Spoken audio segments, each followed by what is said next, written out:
Hi friends, ఈరోజు ఒక మంచి కంటెంట్తో మళ్ళీ మీ ముందుకు వస్తున్నాను. రైట్, అదేంటంటే మీకు గతంలో చెప్పా కదా, నాకు మెదర్ బస్తీ నుంచి భద్రాచలంకి ట్రాన్స్ఫర్ అయిందని చెప్పని. అయితే నన్ను నిన్న ప్రభుత్వ పాఠశాల మెదర్ బస్తీ వారు విడుకుల సమావేశం ఏర్పాటు చేస్తాము రమ్మని చెప్పి ఆహ్వానించి ఉన్నారు. వారికి ప్రత్యేకమైన ధన్యవాదములు. ఈరోజు నేను మెదర్ బస్తీ పాఠశాలకు వెళ్తున్నాను. అక్కడ ఉపాధ్యాయులతోటి విద్యార్థులతోటి ఉన్నటువంటి అవినాభావ సంబంధాన్ని, అలాగే అక్కడ జ్ఞాపకాలను కూడా మరొకసారి వారితో పంచుకోవడానికి వెళ్తున్నాను.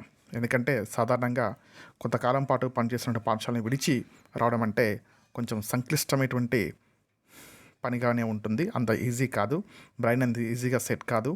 ఎందుకంటే ఒక స్కూల్లో పనిచేసినప్పుడు ఇక అది మన స్కూల్ అనుకొని దానికి అన్ని రకాల పనులు, అంటే అక్కడ ఆ స్కూల్ అభివృద్ధికి అయితేనేమి, తర్వాత విద్యార్థుల అభివృద్ధికి అయితేనేమి విపరీతంగా పని చేస్తూ ఉంటాము.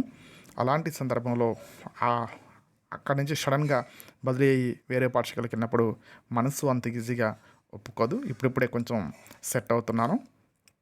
మరొకసారి వెళ్ళి ఆ పాఠశాలని కళ్ళారా చూసుకోవడానికి ఒక మంచి అవకాశం ఇది పాఠశాలని.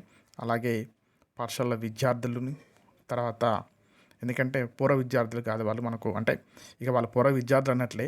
ఎందుకంటే వేరే పాఠశాలకు వచ్చేసా కనుక, అలాగే మిత్రుల్లాగా వ్యవహరించినటువంటి ఉపాధ్యాయుల్ని మరొకసారి కలుసుకునే అవకాశాన్ని ప్రభుత్వ పాఠశాల మెదర్ బస్తీ వారు ఏర్పాటు చేస్తారు కనుక ఈ సమావేశానికి తప్పనిసరిగా హాజరవ్వాలని చెప్పి అనుకుంటున్నాను. ఈరోజు వెళ్తున్నాను. ఆ సమావేశం అయిపోయిన తర్వాత మళ్ళీ మీకు ఒక వీడియో అప్లోడ్ చేస్తాను. అక్కడ సమావేశం ఎట్లా జరిగింది అని, అలాగే అక్కడ నాతో పాటు బదిలైనటువంటి ఉపాధ్యాయులు వారు పంచుకున్నటువంటి మా జ్ఞాపకాలను అవన్నీ కూడా మీ ముందు తీసుకొచ్చే ప్రయత్నం చేస్తాను.